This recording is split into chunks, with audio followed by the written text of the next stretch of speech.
दिल्ली के लोगों से बस एक ही अनुरोध है, आप में से कोई मुझे बधाई मत दीजिएगा, आप में से कोई मुझे माला मत पहनाइएगा। भारतीय जनता पार्टी ने भ्रष्टाचार के आरोप लगाए, झूठे केस किए, फर्जी केस किए, अपनी एजेंसीज ईडी को, सीबीआई को उनके पीछे छोड़ दिया।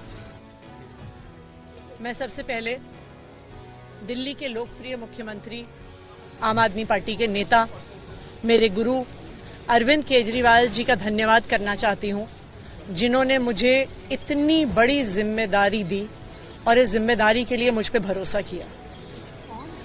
ये सिर्फ आम आदमी पार्टी में हो सकता है, अरविंद केजरीवाल जी के नेतृत्व में हो सकता है कि एक फर्स्ट टाइम पॉलिटिशियन एक राज्य की मुख्यमंत्री बने। मैं एक सामान्य परिवार से आती हूँ, शायद किसी और पार्टी में होती तो चुनाव की टिकट भी नहीं मिलती, लेकिन अरविंद केजरीवाल जी ने मुझ पे भरोसा किया, मुझे विधायक बनाया, मुझे मंत्री बनाया और आज मुख्यमंत्री बनने की जिम्मेदारी दी है। मैं खुश हूं कि अरविंद केजरीवाल जी ने मुझ पे इतना भरोसा किया है, लेकिन जितना सुख आज मेरे मन में है, आज उससे बहुत ज्यादा दुख भी मेरे मन में है। दुख इसलिए कि दिल्ली के लोकप्रिय मुख्यमंत्री, मेरे बड़े भाई अरविंद केजरीवाल जी आज इस्तीफा दे रहे हैं। मैं आज ये जरूर कहना चाहती हूं, आम आदमी पार्टी के सभी विधायकों की तरफ से, दिल्ली की 2 करोड़ जनता की तरफ से, कि दिल्ली का एक ही मुख्यमंत्री है और उस मुख्यमंत्री का नाम अरविंद केजरीवाल है। भारतीय जनता पार्टी ने पिछले 2 साल से अरविंद केजरीवाल जी को परेशान करने की, उनके खिलाफ षड्यंत्र रचने की कोई कसर नहीं छोड़ी। एक ऐसा आदमी जो अपनी आईआरएस कमिश्नर की नौकरी ठुकरा सकता था, एक ऐसा आदमी जो एक नई पॉलिटिकल पार्टी से पहली बार चुनाव लड़के मुख्यमंत्री पद से इस्तीफा दे सकता था, ऐसे आदमी पर, ऐसे ईमानदार आदमी पर भारतीय जनता पार्टी ने भ्रष्टाचार के आरोप लगाए, झूठे केस किए, फर्जी केस किए, अपनी एजेंसीज ईडी को, सीबीआई को उनके पीछे छोड़ दिया, उनको झूठे मुकदमे में 6 महीने तक जेल में रखा। आखिरकार सुप्रीम कोर्ट ने उन्हें जमानत दी और सुप्रीम कोर्ट ने सिर्फ उनको जमानत नहीं दी, सुप्रीम कोर्ट ने केंद्र सरकार के मुंह पे तमाचा मारा, उनकी एजेंसीज के मुंह पे तमाचा मारा। उन्हें कहा कि इनकी एजेंसीज, केंद्र सरकार की एजेंसीज एक पिंजरे में कैद तोते की तरह हैं और अरविंद केजरीवाल जी की गिरफ्तारी गलत थी। अगर अरविंद केजरीवाल जी की जगह कोई और मुख्यमंत्री होता, कोई और नेता होता, तो वो 2 मिनट नहीं सोचता मुख्यमंत्री की कुर्सी पे बैठने के बारे में।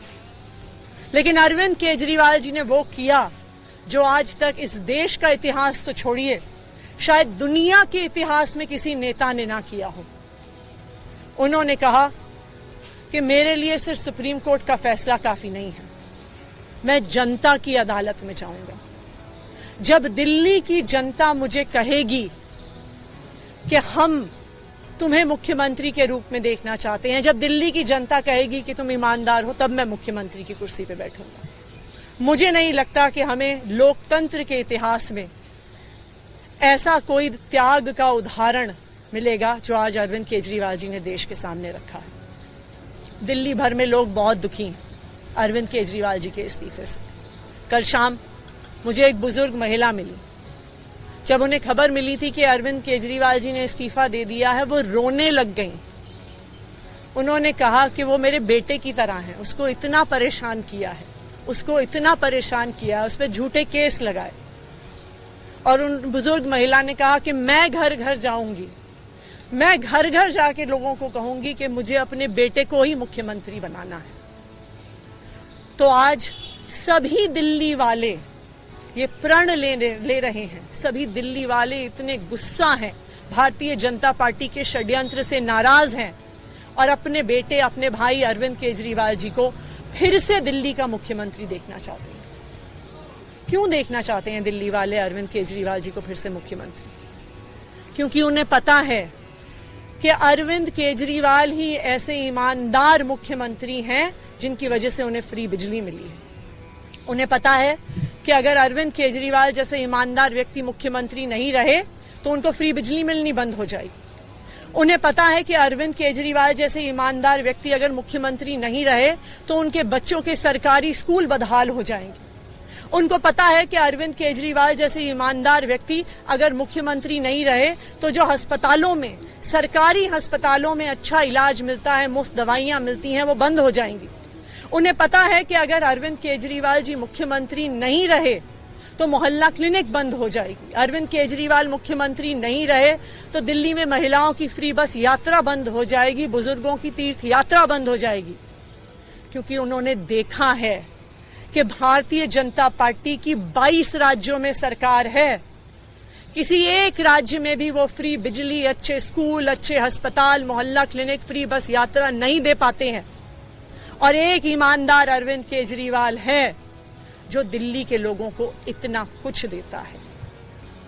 तो दिल्ली के लोग, आम आदमी पार्टी के विधायक और मैं अगले कुछ महीनों तक, चुनाव तक मुख्यमंत्री होने के नाते अब एक ही उद्देश्य से काम करेंगे कि हमें अरविंद केजरीवाल जी को फिर से दिल्ली का मुख्यमंत्री बनाना है। जब तक मैं इस बड़ी जिम्मेदारी को संभाल रही हूं, मेरा एक ही मकसद रहेगा। मुझे पता है कि भारतीय जनता पार्टी अपने एलजी साहब के थ्रू दिल्ली वालों के खिलाफ षड्यंत्र रचेगी।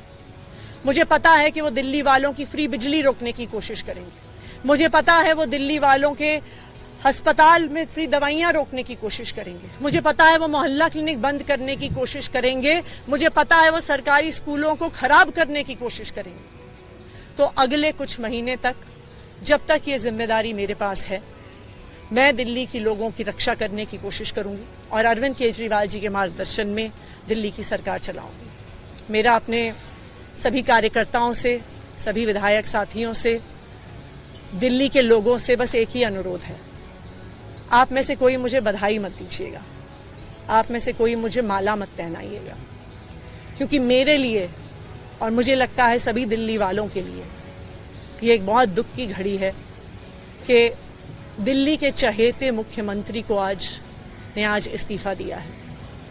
मैं एक बार फिर अरविंद केजरीवाल जी का धन्यवाद करती हूँ जो उन्होंने मुझ पर भरोसा दिखाया है।